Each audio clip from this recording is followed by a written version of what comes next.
GOAT this week had some major news events, and as you can see, there was a lot of movement. When we go into this new week, we also have a holiday, and we also have some other things that could potentially happen inside of the market, getting prepared for this new year. If you don't know who I am, my name is LaKiesha, and today I'm going to share with you my entries, my exits, and my profit target zones for the gold market. And we are going to start on the weekly time frame. We can see very clearly that the last week, we did have some bullish momentum at this really strong bullish engulfing candle, and I believe that I said that I anticipate more buys, especially because that is the bias that I had for this market, even though we were seeing some really interesting things. So last week we had the strong bullish engulfing candle. This week we have a bullish candle with just a little momentum, but still not breaking up above these wicks over here, creating all-time highs. So getting rid of that, let's go ahead and go down to the daily time frame so we can see more information and come up with a suitable game plan for this short week that is coming up.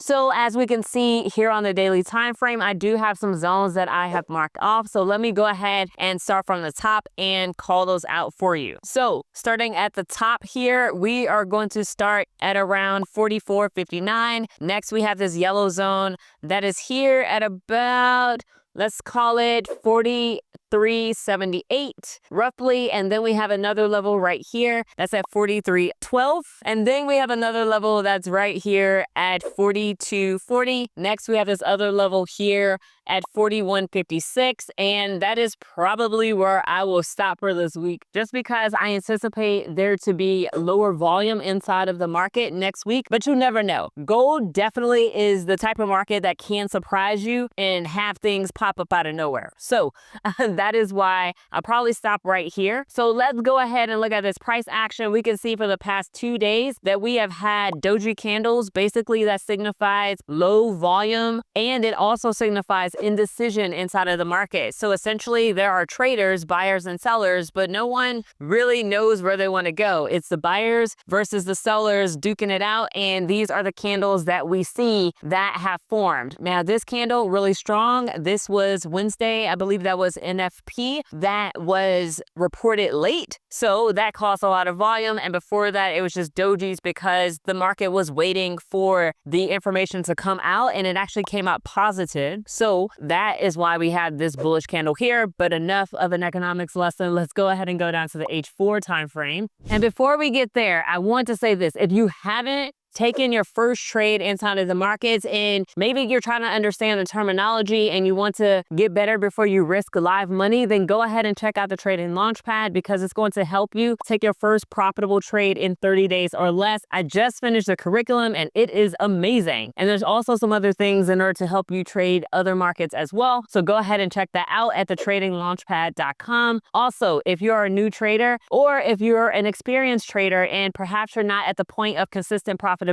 then I want you to go to LaKieshaTrades.com and check out the Profitable Traders Academy, because this is going to help you get on the path to profitability so much quicker, especially trading markets like gold. So this past Wednesday, inside of the Profitable Traders Academy, I broke down the gold chart and I told them exactly what I was looking for, and I ran through every single step that I do when I'm analyzing a market and the criteria that I use in order to take a trade and feel comfortable about it in the gold market or just in any market. So I broke down those steps and the plan played out. I took a trade, I made some money. And then also one member inside of the Profitable Traders Academy, she took the same trade or a similar trade, and she actually got 533 pips inside of the gold market yesterday, just from one call and me breaking down exactly what I was going to see. So if you want results that could be similar to that, then go ahead and go to LaKieshaTrades.com, schedule a strategy call to speak with Colin, my program advisor, who will walk you through everything you need to know to make the best decision for you right now. Okay, so going back to the H4 time frame, here we do have some data. We already talked about how this was stuck in consolidation on the daily time frame. You can see I have a lot of alerts on here for different levels. However, there's really nothing in here that we can do because this is more of a consolidation, and it looks like it did break out a little bit, and it's looking like it's trying to to re-enter that zone. We will break that down a little bit more on H2. So let's go ahead and go there. Okay, so looking at the H2 time frame, we can see that we had a lot of indecision here. Very clearly we did. And there was this push here. And we do see basically price just stuck in this consolidation. This is still too high of a time frame for us to do some real analysis on. So let's go ahead and go to the H1 time frame where we can see a lot more data.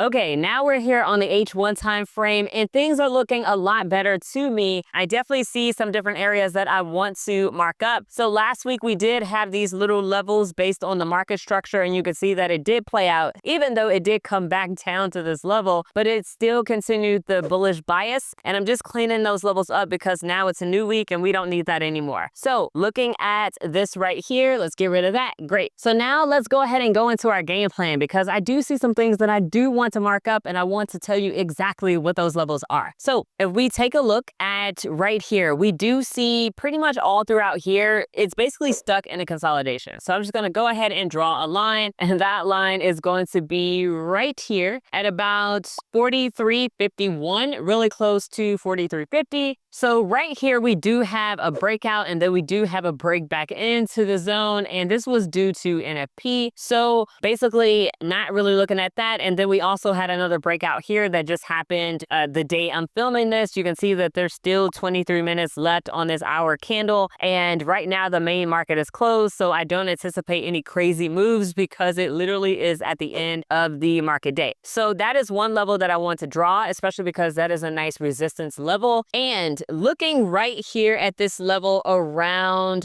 43.26, I do want to draw a level there, especially because we do have a nice support. We saw a lot of rejection in the zone, so not saying that it's going to reject like this in the future, but this is a likely area for price to bounce off of. And yes, we do have some levels down here. We have our key level right here, of course, and let me not get ahead of myself and giving away the game plan, the full game plan just yet, but I do want to mark this off right here. And then just looking at price action, I do see another level right about here that I want to mark off. This is at 4,300 flat. So let me just go ahead and draw a line here. And it looks like for some reason, TradingView got rid of my other line. So I'm just going to draw this back. So just drawing this line back because somehow it disappeared. This is about here. Okay, so this is at 43.51 for the most part. Make sure that it's perfectly aligned. Okay, right there. Perfect. This is at, yep, still 43.51. Awesome. So now we have this level, this key level, and this level. And then there's another level that I want to draw down here as well. You probably guessed it. It is around this level here. So just take an average of all these wicks. I'm going to extend it as well. This level is sitting at 42.76. All right, cool. So now I have the levels that I want to focus on for this upcoming week. And of course, we have this level that we drew down here at 42.56.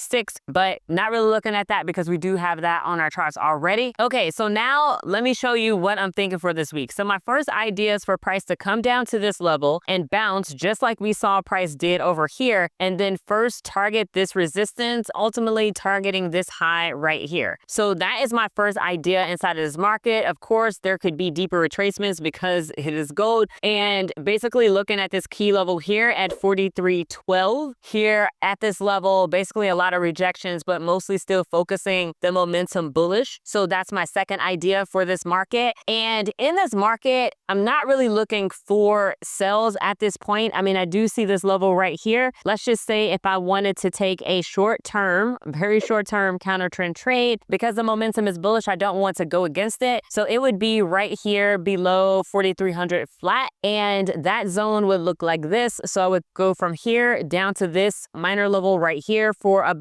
233 pips to the downside. So I will feel a lot more comfortable here because the price action over here to the left is super clean. And here it's a bit messy, even though we can make some kind of sense of it here, especially on the H1 time frame. So of course, with next week, like I said, I'm not expecting a whole lot of volume inside of the market due to the holiday, but let's just say that there was, then I would be looking for price to tap into this area here. All right, cool. So this level right here, we do have this key resistance here around 43.77, and this was actually where I was targeting when I took my trade this past week on gold. But of course, it did not do that. It completely reversed. It got super close and it reversed. And I'm glad that I listened to the market structure, to my gut, and got out of the trade when I did. And I got about 276 pips, which is really, really good for this market. So you don't have to have crazy moves in order to have success inside of this market. So with that being said, this is my game plan for the upcoming week here on the gold market. I really hope this was helpful. And if it was, go ahead and share this video with a friend so that way you can be the one that introduces them to something amazing. Go ahead and like and subscribe to this channel, and I'll see you in the other videos.